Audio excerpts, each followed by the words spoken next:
You better believe I am mad at Indiana. You are Locked On College Football with Spencer McLaughlin, your daily podcast on all things college football. Part of the Locked On Podcast Network, your team every day.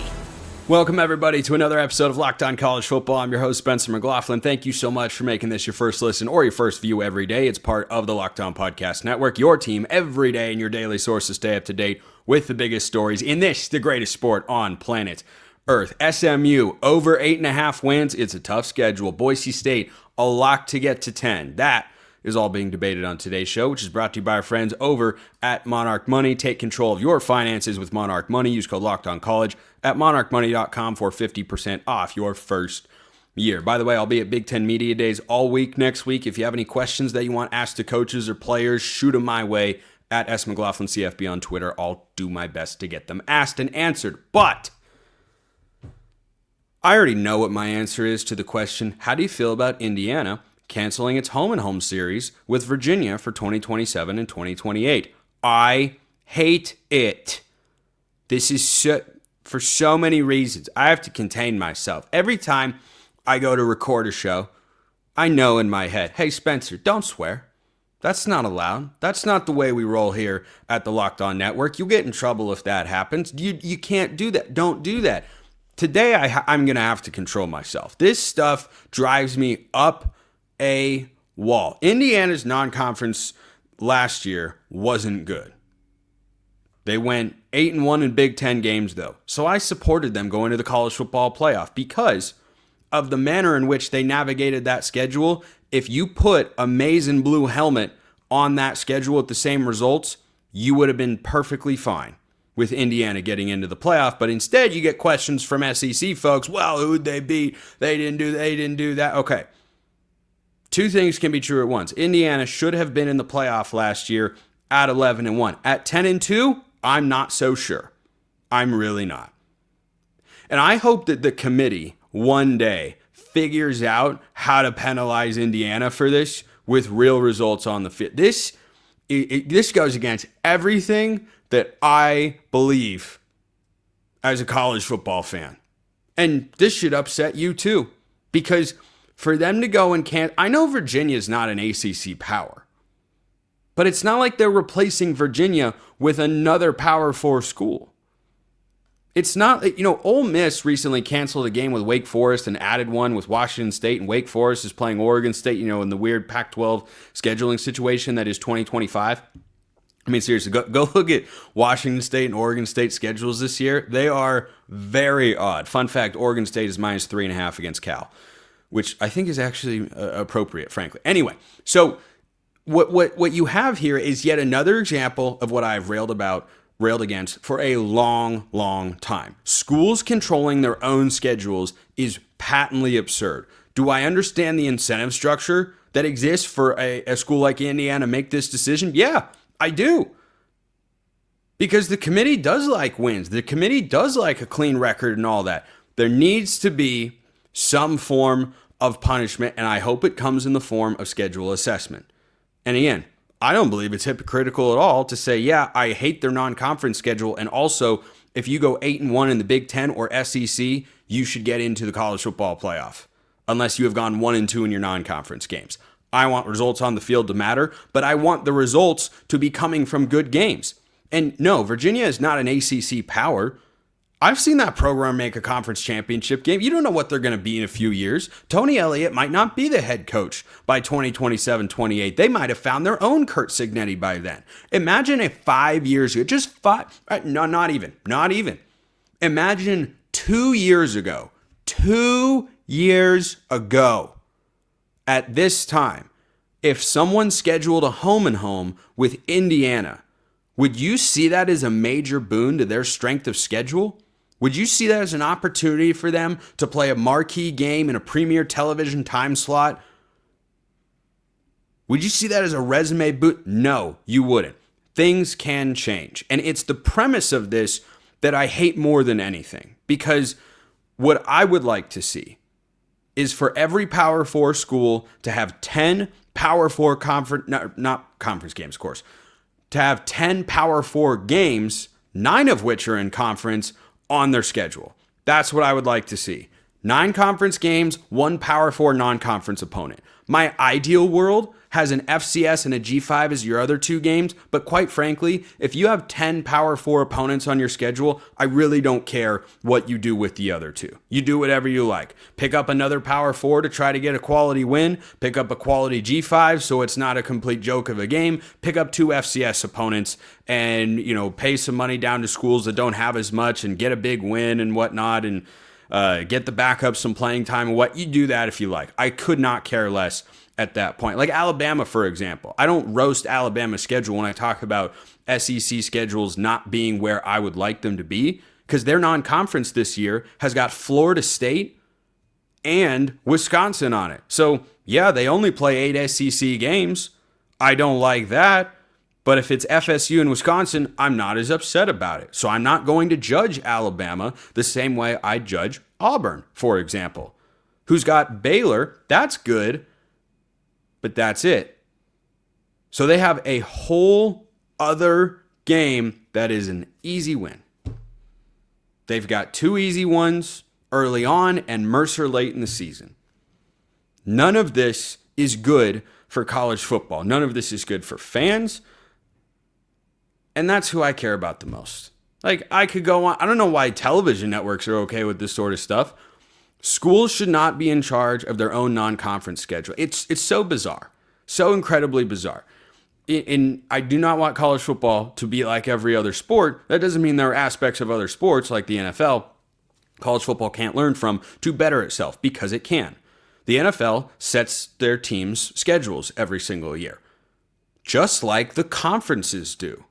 So we have conferences that tell schools, this is what you're playing in X year, and this is what you're going to do in Y year, and then we're going to decide at a later date who you're going to play next and how it's going to cycle through, and they've got formats for all that stuff. Okay, that's great. But then in the non-conference, schools can just do whatever they want, whenever they want. This is just okay. This is not okay. It's not okay. It's not normal. It is not good. And I will speak out against the SEC and what they have done with their schedules, because I don't like that format whatsoever, because it is inconsistent, and you don't routinely have teams like LSU, for instance, who open with Clemson, who play quality non-conference opponent, or a Clemson, for instance, who plays at LSU is the better example, because the ACC also plays just 8 conference games, but Clemson opens with LSU and closes with South Carolina. Well, if every schedule looked like that and was at 10 Power 4 opponents, I'm not upset about it. Play whoever you want in the other 2 games. I'd rather the FCS game, the bye game, as they're commonly referred to, was not at the end of the year in the thick of the playoff chase and just before rivalry week. That needs to go away across the board. But schools being able to control their own schedules has never been good for the sport. It continues to be bad for the sport and gives fans a worse product. And if they would just put me in charge, guys, it would all be better. I could rant for 10 more minutes on how stupid all of that is, but I'll leave it there for now. So let me know your thoughts in the comments below. Hit me up on Twitter. All of that good stuff. It's win total season. I love this time of year. SMU. I was down. I was down a bit on SMU last time I discussed them on the show. I'm coming around. First, this episode brought to you by Monarch Money. Do you ever wish managing your money felt easier? With Monarch Money, it can. Whether you're growing your savings or planning a big purchase, Monarch puts you in the driver's seat. It's like having your own personal CFO, giving you full visibility and control over your finances. Monarch Money is more than a budgeting app. It is a complete financial command center. You can track all your accounts, investments, and spending in one place. So in addition to managing your money, you're also building wealth, which is what you really want to be doing to set yourself up for success. Do you have that one financial goal you've been meaning to get serious about? Maybe it's a saving point. Maybe you've been wanting to get to a point where you can afford a few more things on a regular basis. Whatever it is, Monarch is here to help you get there. Take control of your finances with Monarch Money. Use code LOCKEDONCollege at monarchmoney.com for 50% off your first year. That's monarchmoney.com. Code LOCKEDONCollege for half off your first year. Check them out at monarchmoney.com. SMU 11-1 in 2024. How do they follow it up in this year's regular season? Our newest host here at the network, Grayson Singleton of Locked On SMU, is here to discuss that very thing. So here's how it goes down, Grayson. I give you my record prediction, and you, as the local expert on SNU, tell me, the national discusser person guy, how much of a fool I am. That's kind of how this game usually gets played. So we'll keep playing it that way. SMU's schedule is so much tougher than it was last year. And I was an advocate of them getting into the playoff. I will forever stand by that. I don't know how they're going to get back to the playoff this year because, man, you got two Big 12 opponents, which I think they should have. I want everyone to have 10 Power 4 non-conference or 10 Power 4 games on their schedule, whether that's 2 non-conference or 9 conference games and whatever. Get 10 on there. This is a tough schedule. You've got Miami, you go at Clemson, Syracuse is on there, TCU and Baylor for the in-state non-conference matchups. I do like SMU. I like Rhett Lashley. I like what they have coming back. I sit at 9-3 for a team that has a win total of 8.5. Do you think that is a fair prediction for the Mustangs? I think it's fair. I don't think you're way off base with it, but I will say I would give them that 10th win. And the schedule shapes up pretty decently for them in a couple of regards. Number one, they get a scheduling break with the fact that they don't have to go to Syracuse, New York. I think that's a really big thing, that they get that Syracuse game at home. The other scheduling break I think that they get is coming off of those back-to-back weeks on the East Coast when they play at Clemson and then at Wake Forest. They get Miami on the Hilltop in Dallas. So the fact that you don't have to go to Clemson and to Miami in the same season, I think shakes out well for you. Also, the back end of that schedule is really favorable for SMU. You're at Boston College. We don't expect much from the Eagles this year. Then you're home for Louisville. Could be interesting. Miller Moss coming over from USC certainly makes that intriguing. And then you're at Cal, who could very well be competing for the worst team in the conference. Oh, hey, be nice to the Bears. I mean, they lost their quarterback, and then Fernando Mendoza went to Indiana, and then they lost their best player, Jaden Knott, the running back that went to Oklahoma. So there's not really a whole lot coming back for a team in terms of star power, and for a team that wasn't really good last year anyway.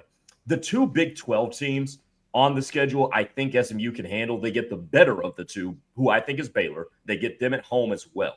So the way the schedule just plays out on paper, I do see SMU getting back to double-digit wins. Now, do they lose both of those games to Clemson and Miami? Maybe. But there's not another game on that schedule that I look at and say, I would expect SMU to lose that game. I wouldn't either in ACC play. I think at Clemson is a loss because I am bullish on the Tigers this year. I haven't made my preseason national championship pick. Clemson is not going to be outside the top 3. I mean, Clemson, Penn State would probably be my top 2 going into the year. I don't know who I'll pick to win the title into this season. You like Drew Aller a lot, don't you?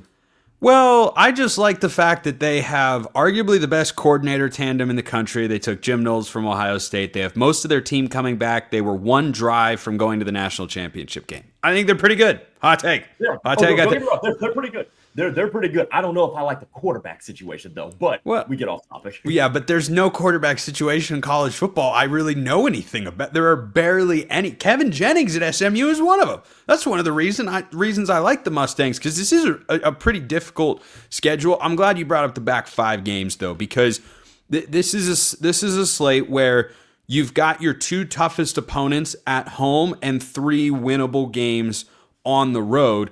Now, going to Cal, I know a lot of people are down on Cal. And for our YouTube audience, I'll throw up my preseason ACC power rankings. Some people think I have Cal slotted too high at number 10. The reason I put them in that position is through all the years, and this is not exactly year 2 or 3 for Justin Wilcox, I believe it's year 9, he just finds a way to finish right smack dab in the middle. And I've got him just below the middle because they did lose a pretty good amount. I know people are, looking at him and saying, man, they could be towards the bottom of the conference this year. All they lost in the turnover. And I've just seen it too many times. He's just so established to be in that 5 to 6 win range. Their preseason win total is 5.5. That's about what it should be. Even though they are in that spot, Grayson, that last regular season game for SMU at Cal, I'm just telling you, weird things happen in Berkeley. They just ask Miami last year. Ask Miami. Ask Auburn the year before. Cal, of course, went into Auburn and won, different teams. But when you have a cross country trip, in this New World ACC or the Big to any conference, anytime you're going 3 time zones backwards or forward, I don't care. I raise my hand and go, I think that could get really sneakily difficult. I don't know what Cal will be at that point. I think I have a good idea about SMU, but like my initial instinct off the bat was to pick SMU under 8.5, but then I thought, no, I got to stick with my principles of when you return head coach, offensive coordinator, quarterback, I like you because that's a rarity in college football.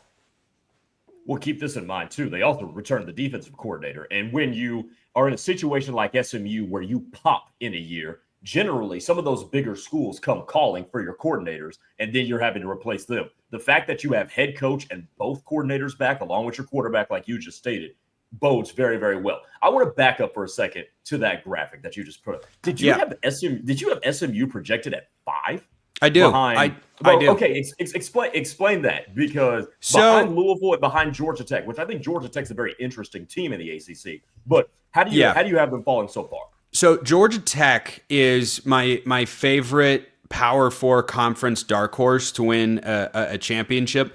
And the reason is they have an incredibly veteran quarterback. They have a staff that I trust. They have a roster that is pretty darn good. And they have a very clear identity. And they were a good team last year. Not great, but they took the SEC champs on their home field to 8 overtimes. And that's not nothing. And I think that Georgia Tech has got the ability to finish in the top half of, or the top third rather, of the conference this year. Louisville has one of the most underrated coaches in the country in Jeff Brom. I've always been a Miller Moss fan. Did not think that he was the problem at USC. I think he was kind of a scapegoat for a situation that had some other underlying issues. But you look at Jeff Brom's track record with quarterbacks, it's very good. And Louisville last year was a good team. It's not that I'm down on SMU. I just don't think they're going to automatically get to double-digit wins the way they did a season ago. I think they got a little bit of a scheduling break, to be sure. They also, as you likely remember, Grayson, you have 50-50 games that can go either way. I don't know how they won that Duke game, man. I really don't. Like, that was one that I looked at and went, boy, I don't know how you went. Now, BYU, I felt like they should have won by more, and that was just a weird, crazy game, and I give them credit for that. But I think that SMU's record was not inflated enough to the point where I think they shouldn't have been in the college football playoff, because I want results to matter above all else in the regular season.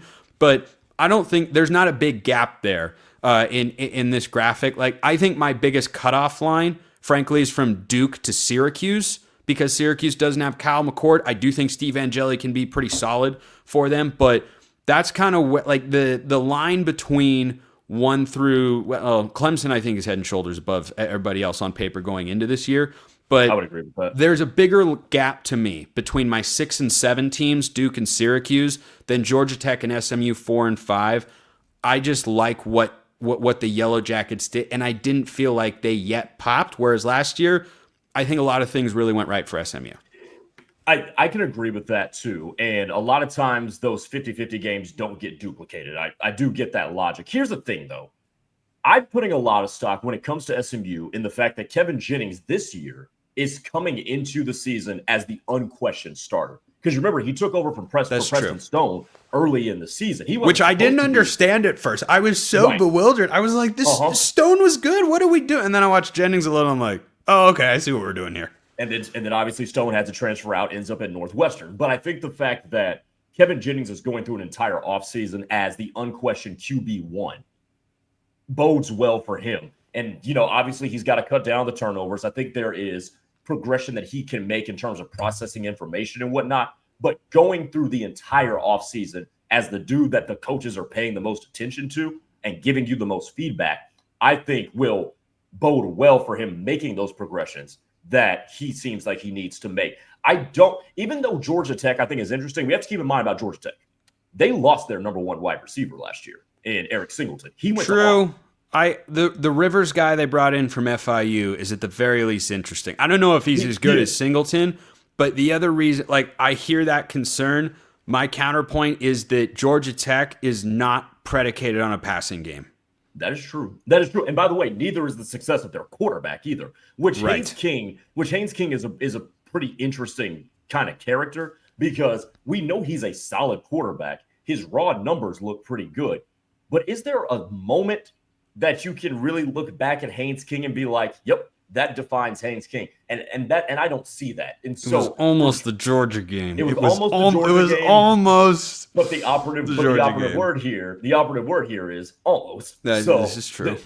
So that's why I don't think Georgia Tech is better than an SMU team. For SMU, I think here's what you have to look at over the course of everything. 2 edge rushers coming back that are excellent. The wide receiver room is slated to be pretty good. Phil Steele had the wide receiver room as the second best wide receiver room in the ACC in his preseason poll. I imagine behind Clemson. Yes. Kevin Jennings coming back. The backfield is going to be interesting, I think, because you have to replace Brashard Smith, and it looks like so far that outside of redshirt freshman Derek McFall, they might be going with some sort of a committee approach. But the offensive line is still intact, and it will be really good. And I think the defense that, remember, held its opponents 44 yards below their season averages when they played SMU, I think that translates. Maybe not to 44 yards, but I think something like that, some approximation of it, translates into 2025. Real quick before I let you go, Grayson, and this has been great stuff as I expected, but the 2 Big 12 teams, TCU and Baylor, in-state matchups, I like it. Regional, non-conference battles, I'm totally here for it. I'm predicting SMU to split those 2 games. What do they need to do to go 2-0 against 2 teams that should be top half of the Big 12? Play good defense. I think if they play good defense, especially if they get after the passer in both of those games against Sawyer Robinson and John Hoover, I think they'll be just fine. Because even Josh Hoover. Josh Hoover. Yes. Yeah. Thanks for the correction. But those 2, they're good quarterbacks. But are they spectacular? I don't think so. So if they're good. No, don't get me wrong. You're talking to one of the biggest Josh Hoover fans in college football, man. I'm look. Robertson. I'm with you. Like, solid, good, capable. You could have a good season with him as we saw last year. I'm a Josh Hoover stan. That's interesting to me because he hasn't blown me away yet, but he is still a good quarterback. So I think if they get after those 2 now, especially against TCU, because that game's in Fort Worth and not in Dallas where it was last year. But I think if they get after the passer in both those games, they should come out of those games 2-0. By the way, I love what you said at the top of this whole thing. I love 10 Power 4 games. I can't stand the way teams schedule. It's awful. Look, I'll give you one. I'll give you one of those games. And for SMU, they've got Texas A&M Commerce on the schedule. They also have Missouri State. Missouri State's a feisty FCS team, so I'm not going to dock you too much for that. But I love 10 Power 4 games. Yes. I love it. I'm glad I found somebody who agrees with me on that. Oh, trust me. It drives me nuts because I live in SEC country. My day job is covering the Oklahoma Sooners. Why in the hell do you have a random game in the middle of October against Maine? That makes no damn sense. A potential new co-host here on Locked On College Football, Grayson Singleton, who sees the world the way that it should be seen. Locked On SMU. Check him out on YouTube and wherever you get your podcast. Boise State is up next. Are they just automatically winning 10 games? Don't assume anything.